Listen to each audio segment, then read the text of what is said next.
దేవుని స్తోత్రం. క్రీస్తుని దేవుని బిడ్డలారా, ప్రభువున మీ అందరికీ హృదయపూర్వక వందనాలు తెలియజేస్తున్నాను. ప్రభుతో ప్రతిదినం అరుణోదయ దర్శనం, అనుదిన వాగ్దానం, అనుదిన ఆశీర్వాదాలు పొందుటకు దేవుడు మనకిచ్చిన గొప్ప ధన్యతను బట్టి దేవునికి వందనాలు చెల్లిస్తున్నాం. దేవుని వాక్యాన్ని ధ్యానం చేసుకుందాం. యోహాను సువార్త 14వ అధ్యాయం 6వ వచనాన్ని చదువుకుందాం. ప్రభు యేసు క్రీస్తు వారు చెప్పిన వాగ్దానం చూద్దాం, గమనించండి. యేసు, నేనే మార్గమును, సత్యమును, జీవమును, నా ద్వారానే తప్ప ఎవడును తండ్రి యొద్దకు రాడు అని యోహాను సువార్తలో తెలియజేస్తున్నాడు. నిజమే దేవుని బిడ్డలారా, గమనించండి. నేనే అనే మాట మరి ఎవరికి లేదు. యెహోవా దేవుడు నేనే అని చెప్పాడు. అలాగే ప్రభు యేసు క్రీస్తు వారు కూడా నేనే మార్గం, నేనే సత్యం, నేనే జీవమని, నా ద్వారా తప్ప ఎవడు దేవుని దగ్గర రాలేడని ఆయన చెప్పిన మాట జ్ఞాపకం చేసుకుంటే ఆయన శ్రేష్టమైన కృపావరాలు కుమ్మరించే దేవుడని దేవుని బిడ్డ జ్ఞాపకం చేసుకుందాం. యేసు ప్రభు విశ్వాసముతో, ధైర్యంతో ఖండితముగా ప్రకటించిన గొప్ప సత్యము ఇది. తండ్రి దగ్గరకు రావాలంటే యేసు ప్రభువే మార్గం.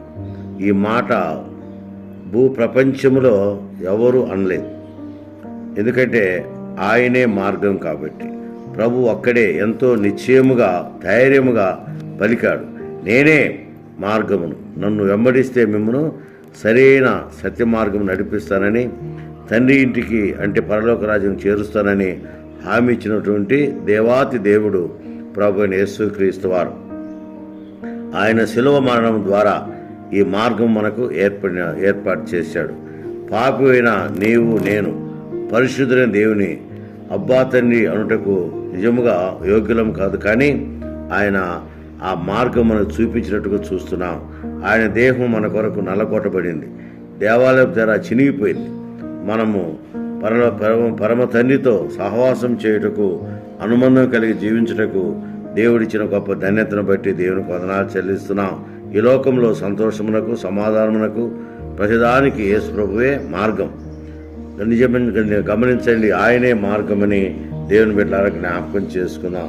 ఆయన తప్ప మరి ఏ మార్గం లేదని దేవుని బిడ్డలారా జ్ఞాపకం చేసుకుందాం. దేవుడు మనతో ఉంటాడు, మన మధ్య. నేనే మార్గము, సత్యము, జీవమని ప్రభు చెప్పిన మాట మనం జ్ఞాపకం చేసుకుంటే నిజముగా దేవుడు ఎంతో గొప్ప కార్యాలు జరిగిస్తున్నట్లుగా దేవుని బిడ్డలారా జ్ఞాపకం చేసుకుందాం. ప్రభు మరి తన శిష్యులతో కూడి మాట్లాడుతున్నప్పుడు ఆయన విషయాలను కూడా వివరంగా తెలియచేసినట్లుగా దేవుని బిడ్డ జ్ఞాపకం చేస్తున్నాం. చూడండి, గమనించండి. బూదిగంత నివాసులారా, నా వైపు చూసి రక్షణ పొందుడి. దేవుడును నేనే, మరి ఏ దేవుడు లేడు. నా ఎదుట ప్రతి మోకాలు వంగుననియు, ప్రతి నాలుకయు నా తోడని ప్రమాణం చేయుననియు నేను నా పేట ప్రమాణం చేస్తున్నాను. నీతిగల నా నోటను మాట బయలుదేరి ఉన్నది అని ప్రభువారు అర్థం కాదని చెబుతున్నాడు. నిజమే. యెషయా గ్రంథం 45వ అధ్యాయము 22, 23 వచనం గమనిస్తే ఆయన చెప్పిన మాట ప్రశస్తమైనది, ఆయన మార్గం విలువైనది, ఆయన మార్గం స్థిరమైనది, ఆయన మార్గం నీకు నాకు అందించే శ్రేష్టమైన ధన్యతని దేవుని బిడ్డలారా జ్ఞాపకం చేసుకుని, అందుకనే అనుదిన జీవితంలో ప్రభు మార్గం అనుసరించాలి. ఆయనే జీవం మార్గం, రక్షణ మార్గం, ఆశీర్వాదమునకు మార్గం ఆయనే. నీ జీవితమునకు చిక్కులు ఎదురైనప్పుడు ఆయన మార్గం కనిపిస్తుంది. ఆ మార్గంలో వెళ్ళగలిగితే నిజముగా దేవుడు త్రోవ చూపిస్తాడు. నా మార్గం సరళం చేయడని ప్రభువారు చెబుతున్నట్టుగా దేవుని బిడ్డ జ్ఞాపకం చేసుకో. ఆయన తప్ప వేరొక మార్గం మనకు లేదన్న విషయాన్ని దేవుని బిడ్డలారా జ్ఞాపకం చేసుకుందాం. అందుకనే గమనించండి, ఇశ్రాయేలు ప్రజలకు ఎర్ర సముద్రంలో మార్గం ఏర్పరిచాడు, యోర్దాను జలములలో మార్గం సిద్ధపరిచాడు, పర్వతములలో, అరణ్యములో, సుడిగాలిలో కూడా ఆయన నీకు ఒక మార్గం సిద్ధపరచగలిగిన శక్తిమంతుడని దేవుని బిడ్డలారా జ్ఞాపకం చేసుకుందాం. యెహోవా దీర్ఘశాంతుడు, మహాబలము గలవాడు. ఆయన దోషులను నిర్దోషులుగా ఎంచడు. యెహోవా తుఫాన్లోను, సుడిగాలిలోను వచ్చువాడు.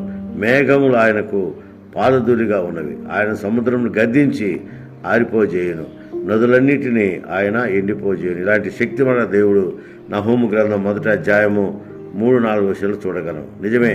దేవుని బిడ్డ గమనించండి, దేవుడు శక్తిగల దేవుడు అన్న విషయాన్ని, మార్గాన్ని సిద్ధపరచగల దేవుడని దేవుని బిడ్డ జ్ఞాపకం చేసుకుందాం. దేవుడు ఆయన భక్తులకు అగ్నిలో కూడా మార్గము సిద్ధపరిచాడు.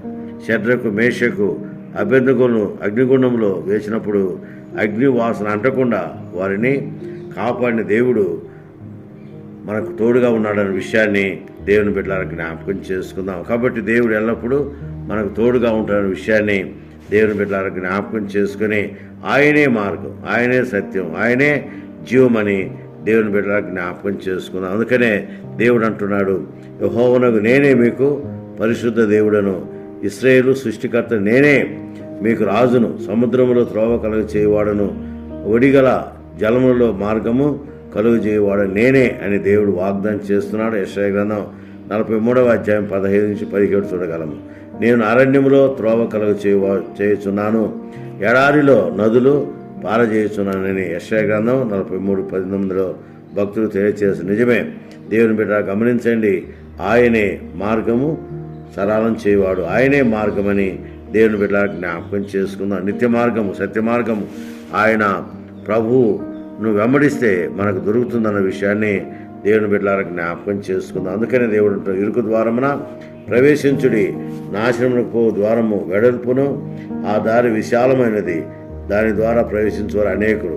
జీవమునకు పోవు ద్వారము ఇరుకు, ఆ ద్వారము సంకుచితమైనదని దాన్ని కనుగొనవలని ప్రభు మత్తయి సువార్త 7:13-14 తెలియజేస్తున్నాడు. కనుక అలాగ ముందుకు సాగునట్లు పరిశుద్ధాత్మ దేవుడు సాయం చేయనుగాక.